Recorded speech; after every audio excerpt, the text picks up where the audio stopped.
கொண்டு சீரிப்பாயும் வேங்கையின் வேகத்தை அடக்கும் வலிமை கொண்ட ஒருவர்.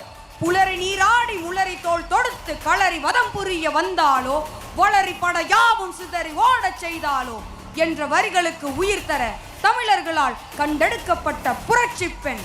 போர்க்களத்தில் பகைவர்களை மாய்ந்து மடிய செய்யும் வீரம், தன் மக்களை காக்கும் விவேகம், மருது பாண்டியரின் விசுவாசம் என சரித்திரம் கண்முன் நிற்கிறது. பெண்களுக்கு முன்னோடியாக 18ஆம் நூற்றாண்டில் ஆங்கிலேய படைக்கு சரிநிகராக எதிர்த்து போராடிய முதல் பெண் படை வீரர் வீரமங்கை வேலுநாச்சியார் 2014 ஜூலை 18 அன்று சிவகங்கை மாவட்டத்தில் கூர்மையான வாளுடன் முதல் பெண் படை போராளியாக கோபம் கொப்பளிக்க வீரமங்கை வேலுநாச்சியாரின் சிலை வடிவமைக்கப்பட்டது.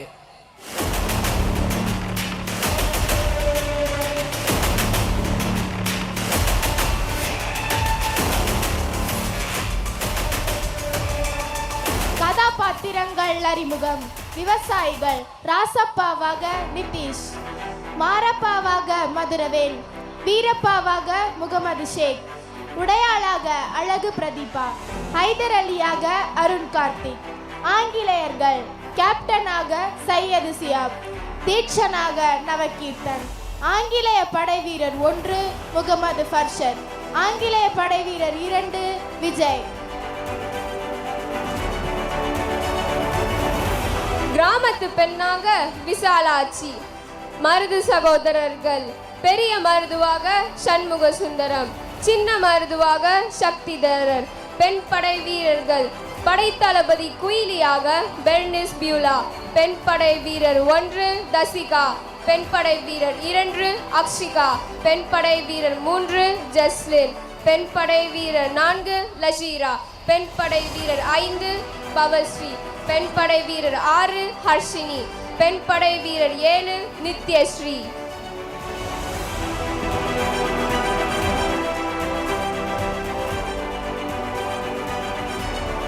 இக்கதாபாத்திரங்களை மையமாக கொண்டு வீறிட்டெழுந்த எழுச்சிமிகு நாடகமாக இதோ உங்கள் முன்னால்.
வீரமங்கை வேலுநாச்சியாராக விஸ்வதர்ஷினி.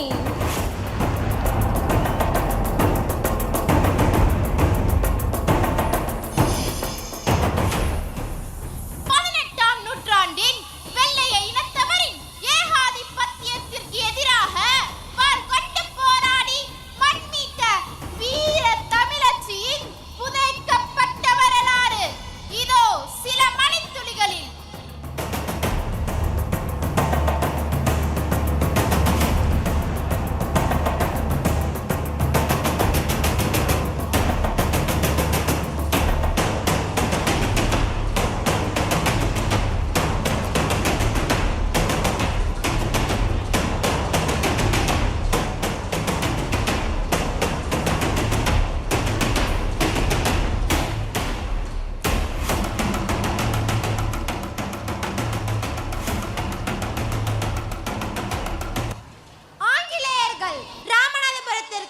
வருகை.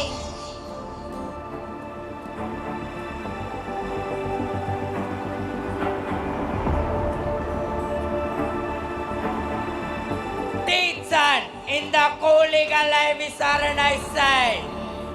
கூலிகளா? இங்க வா. உன் பேர்? ராசப்பா. ராசப்பா. உன் பேர்? மாரப்பா. மாரப்பா. உங்கள் தோட்டத்தில் விளையக்கூடிய அனைத்து பொருட்களும் நாளை எங்களுக்கு வந்து சேரும். என்ன புரிகிறதா?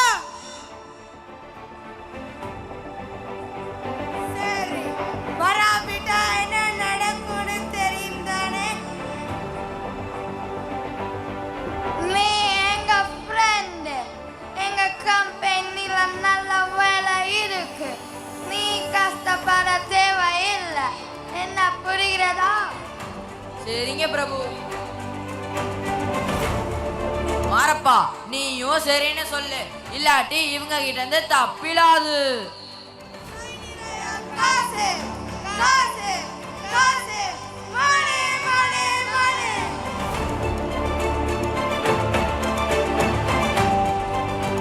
ராசப்பா, என்ன செய்வது?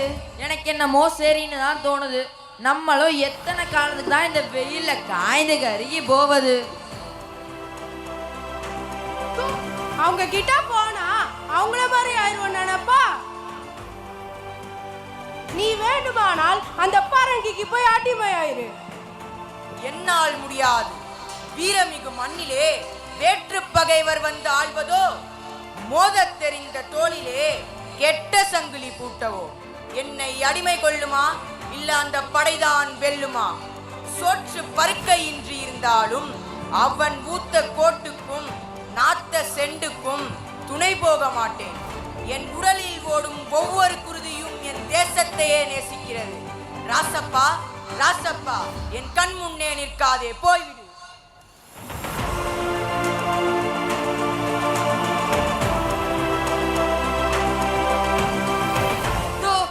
அனுபவிக்க தெரியாதவன் இவன், ஏட்டைக்காரன்.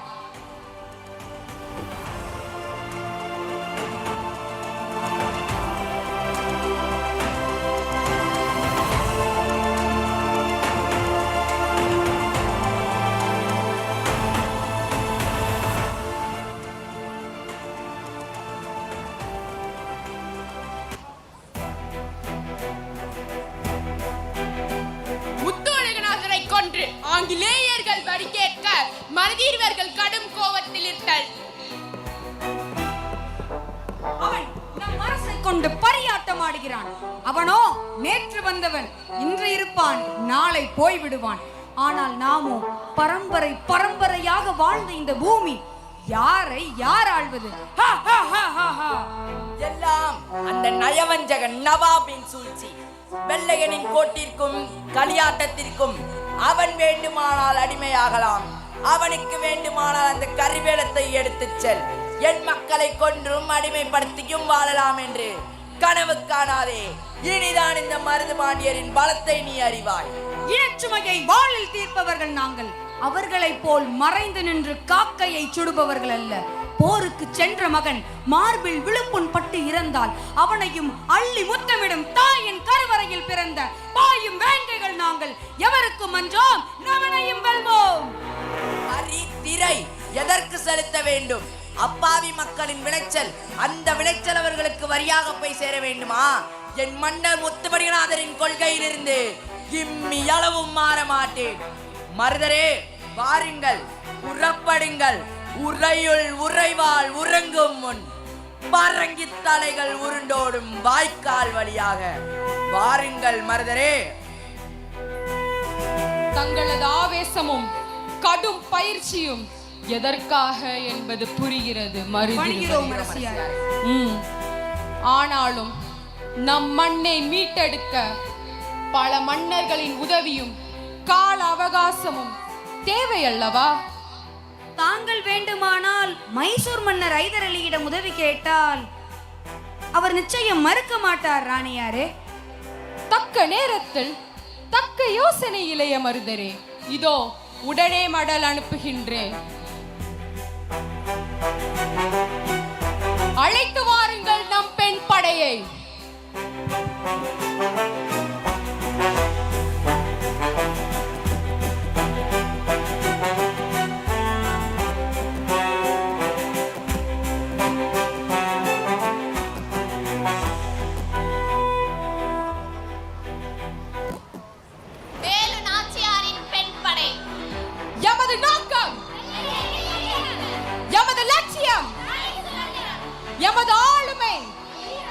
எமது பலம் உடையாள் படையின் தலைவி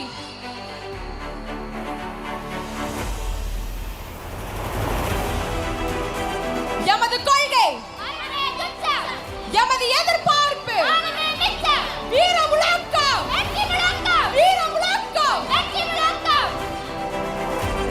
படைப்பயிற்சி, வில் பயிற்சி, வாள் பயிற்சி, சிலம்பாட்ட பயிற்சி மற்றும் வளரி பயிற்சியும் அளிக்கப்படுகிறது.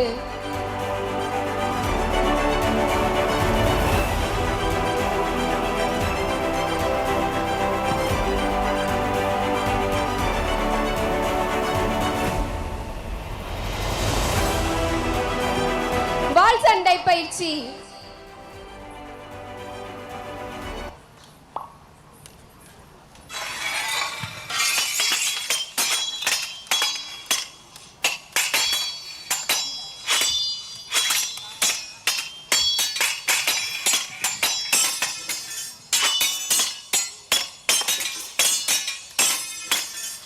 சிலம்பு சண்டை பயிற்சி,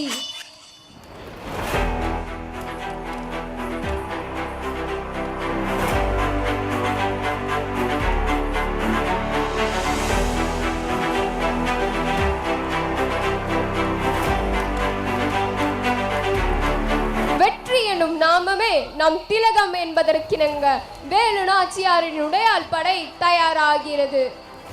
வேலு நாச்சியார், குயிலி மற்றும் பெண் படையின் ஆலோசனை கூட்டம்.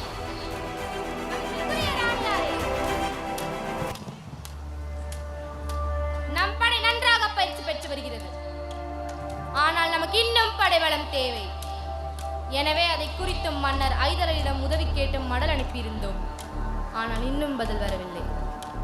ஆம் குயிலி, நானே மன்னர் ஐதரையிடம் நேரில் சென்று விசாரித்து வருகிறேன்.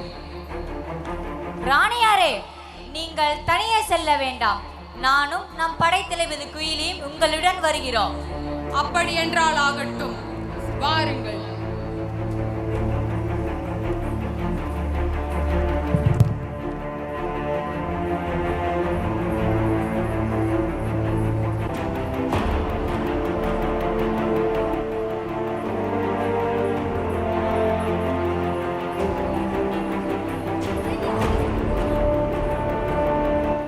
நாச்சியார் படை போரூர் வாயிலில். வீர முழக்கம் வீர முழக்கம் போர்!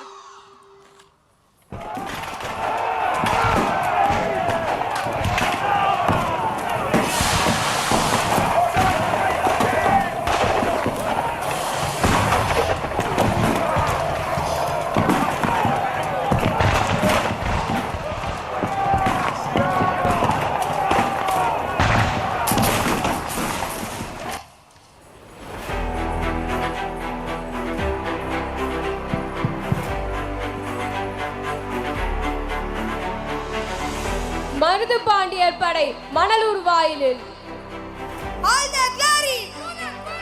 வீர முழக்கம் வெற்றி முழக்கம் வீர முழக்கம் வெற்றி முழக்கம் போர்!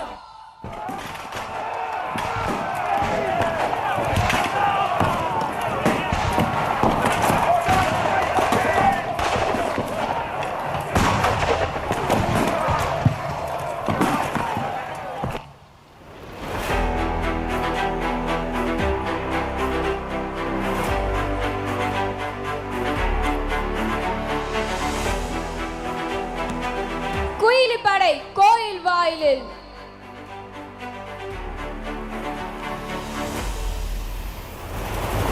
பெண் படையே போராடு. எதிரி பலமோ எல்லை தெரியவில்லை. குயிலி படைகள் சளைத்தவர்கள் அல்ல. பெண் படையே போராடு. பெண் படையே போராடு. வெற்றி முழக்கம் வெற்றி முழக்கம்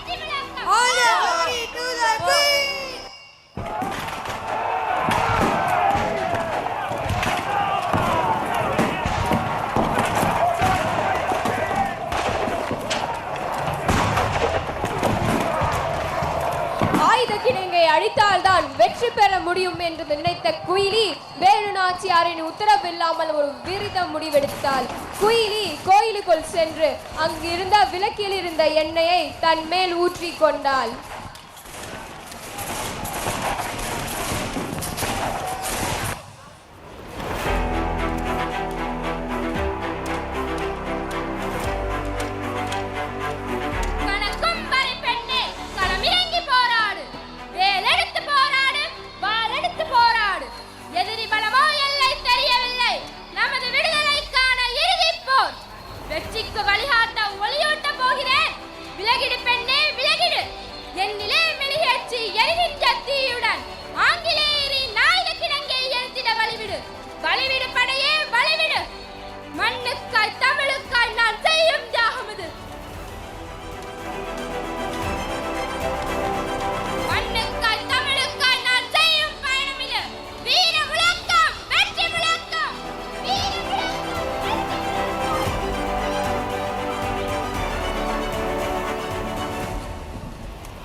குயிலி தீப்பற்றி கொண்டு ஆங்கிலேயரின் ஆயுத கிடங்கை அழித்தாள்.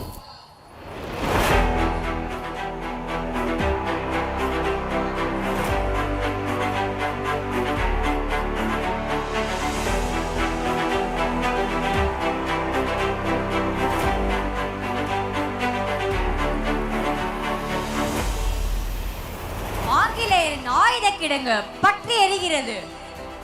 இனி அவர்களால் ஒன்றும் செய்ய முடியாது. அதோ ராணியார் பாதுகாப்பாக வந்து கொண்டிருக்கிறார். கேப்டனையும் கையோடு இழுத்து வருகிறார். நாச்சியாரே, என்னை விட்டு விடு, என்னை விட்டு விடு நாச்சியாரே, என்னை விட்டு விடு, என்னை விட்டு விடு, என்னை விட்டு விடு. என் கணவனை கொன்றவனை இழுத்து வந்திருக்கிறேன். என் காலடியில் கிடக்கும் இவனுக்கு மரண தண்டனை கொடுப்பது மன்னர் பரம்பரைக்கு அழகல்ல. எங்கே படைத்தலைவர் குயிலி? பெண் பாடிக்கொண்டே குயிலியின் தலைக்கவசத்தையும் வாளையும் கொண்டு வருதல். மண்ணுக்கு போராடி மரணித்தாள் குயிலி, இனம் காக்க தனியாக மாய்ந்தாள் குயிலி, எல்லையற்ற வெள்ளையனை எரிய வைத்தாள் குயிலி, தன்னை தீமுற்றி பரவச் செய்தாள் குயிலி.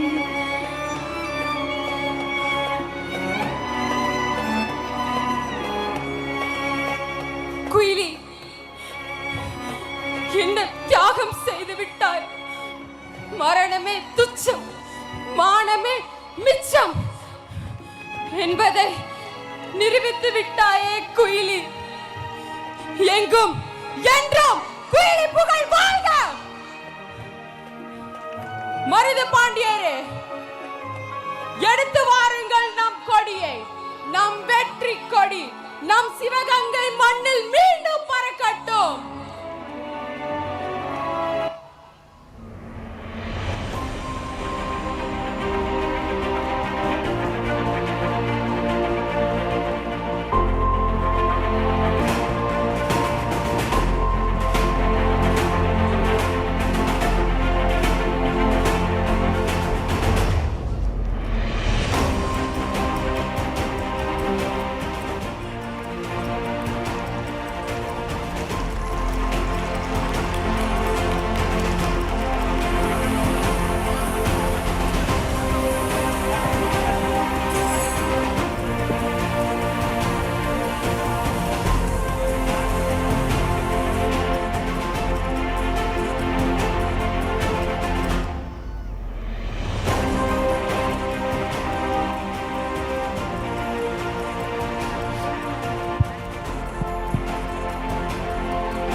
நெஞ்சில் ஈரத்தையும் உபகாரத்தையும் உலகத்திற்கே கற்றுக் கொடுத்தவள். மனிதனை மனிதன் அடிமைப்படுத்தும் சிறுமையை ஒழித்தவள். யாதும் ஊரே யாவரும் கேளிர் என்பதை உலகிற்கே ஒப்பிட்டு காட்டியவள். நிராயுத பாணியாக நின்ற ஆங்கிலேயனிடம் தனது ஆயுத படையை காட்டுவது வீரமல்ல என்று அவனையும் மன்னித்து அருளியவள். கோட்டையை மீட்டெடுத்தவள். குயிலுக்கும் உடையாளுக்கும் கோவில் எழுப்பியவள். மூவேந்தரின் வீரத்தையும் முத்தமிழின் பெருமையையும் நிலைநாட்டியவள். சிவகங்கை சிங்கமாக சிலிர்த்து எழுந்தவள் எங்கள் ராணி வீரமங்கை வேலு நாச்சியார் வாழ்க. இந்திய வரலாற்றில் முதல் முறையாக ஆங்கிலேயர்களிடமிருந்து தன் தாய்நாட்டை மீட்டு மீண்டும் ஆட்சி செய்த ஒரே பெண் வீரமங்கை வேலு நாச்சியார். ஜான்சி ராணிக்கு முன்னோடியாய் வாழ்ந்த வீர தமிழ் பெண். எங்கள் பெண்கள் முரத்தால் புலியையும் விரட்டுவார்கள், தேவையெனில் மரத்தால் வேங்கையாகவே மாறுவார்கள். எங்கள் சிங்க தமிழ் பெண்கள். வீர முழக்கம், வெற்றி முழக்கம், வீர முழக்கம், வெற்றி முழக்கம்.